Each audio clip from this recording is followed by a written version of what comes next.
എന്റെ അടുത്തേക്ക് വന്നല്ലോ മഹാനായ മുഖറബായ മലക്ക് ജിബ്രീൽ അലൈഹിസ്സലാത്തു വസ്സലാം. എന്നിട്ട് പറഞ്ഞു, നബിയേ, ഹാദിഹി ലൈലത്തു നിസ്ഫി മിൻ ശഅബാൻ. നബിയേ, ഇത് ശഅബാൻ 15ന്റെ രാവാണ് നബിയേ. ഈ രാവിന്റെ പ്രത്യേകത കേൾക്കണോ നബിയേ? വലില്ലാഹി ഫീഹാ ഉതഖാഉം മിനന്നാർ. മുഅ്മിനേ, ഈ പറയുന്നത് ശ്രദ്ധിക്കണേ മുഅ്മിനേ.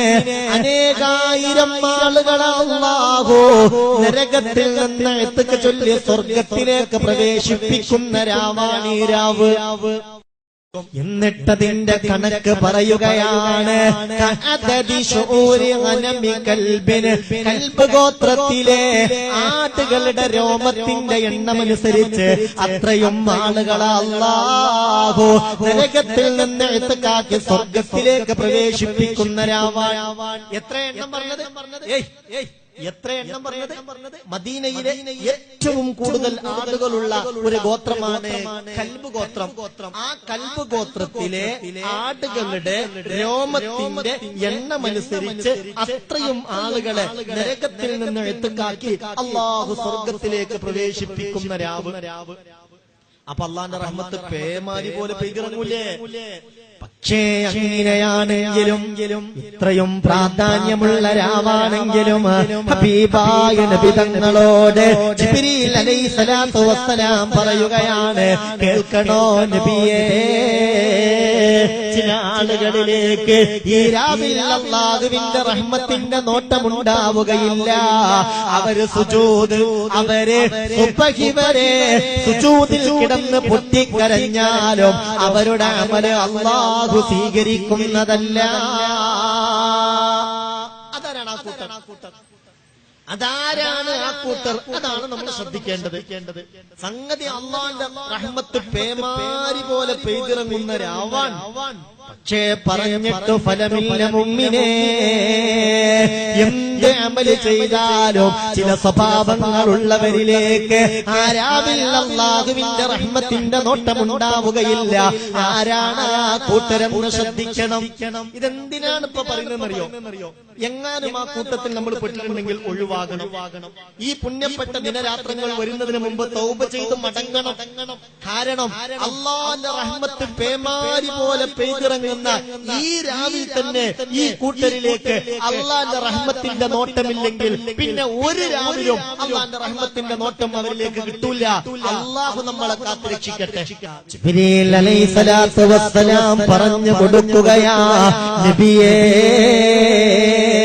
لا ينظر الله فيها إلى مشرك ولا إلى مشاكل ولا إلى مسبل ولا إلى قاطع رحم ولا إلى عاقل الوالدين ولا إلى مدمن الخمر.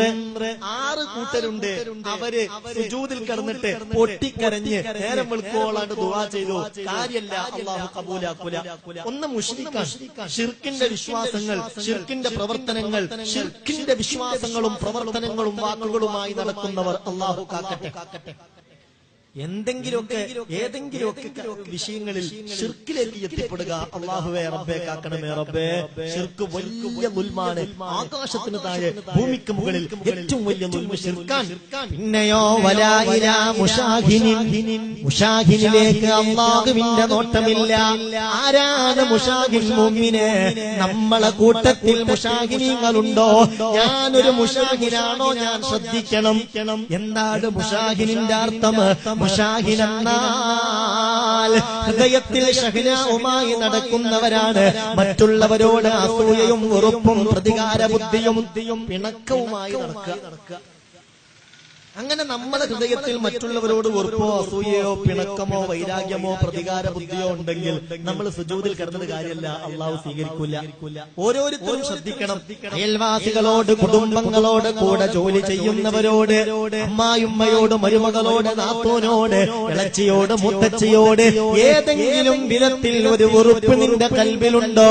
പ്രിയപ്പെട്ട മുഅ്മിനേ, ബറാഅത്തിന്റെ രാവാണ്, അല്ലാഹുവിന്റെ റഹ്മത്ത് ഇറങ്ങുന്ന രാവാണ്.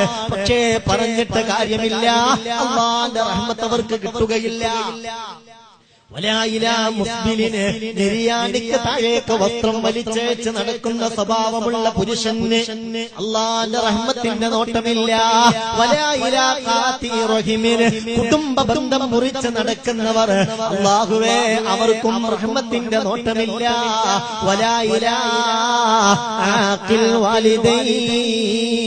മാതാപിതാക്കളെ വെറുപ്പിച്ച് നടക്കുന്നവർ, അവരെ വേദനിപ്പിക്കുന്ന വാക്കാണ് പറയുന്നത്. അവർക്ക് തോന്നിപ്പോയി, അല്ലാഹ് എന്റെ മകൻ എന്നെ പരിഗണിക്കുന്നില്ലല്ലോ. ഒരു സ്ഥലത്തേക്ക് പോവുകയാണെങ്കിൽ ഉമ്മയോട് ബാപ്പയോട് പറയുന്നില്ല, യാതൊരു ചർച്ചയും അവരുമായി നടത്തുന്നില്ല. അവരെ അവഗണിച്ച് ജീവിക്കുന്നവർ. മുദ്മിനിൽ ഖംറ്, ലഹരിയുമായി ബന്ധപ്പെട്ട് ജീവിക്കുന്നവർ. ഈ സ്വഭാവങ്ങളൊക്കെ ഏതെങ്കിലും ഒന്ന് നമ്മളിൽ ഉണ്ടെങ്കിൽ പിന്നെ നമ്മൾ നിസ്കരിച്ചിട്ട് കാര്യമില്ല, നോമ്പെടുത്തിട്ട് കാര്യമില്ല, ദുആ ചെയ്തിട്ട് കാര്യമില്ല, അല്ലാഹുവിന്റെ റഹ്മത്തിന്റെ നോട്ടം കിട്ടൂല. അതുകൊണ്ട് അങ്ങനെയൊക്കെ എന്തെങ്കിലുമൊക്കെ പോരായ്മകൾ നമ്മളിൽ ഉണ്ടെങ്കിൽ അതൊക്കെ തീർത്ത് പൂർണ്ണമായും അല്ലാഹു സ്വീകരിക്കുന്ന വിധത്തിൽ ഈ പുണ്യപ്പെട്ട റമളാൻ ഉൾപ്പെടെയുള്ള ദിനരാത്രങ്ങളെ ഉപയോഗപ്പെടുത്താൻ നമുക്ക് സാധിക്കണം. അതിന് അല്ലാഹു തൗഫീഖ് നൽകുമാറാവട്ടെ.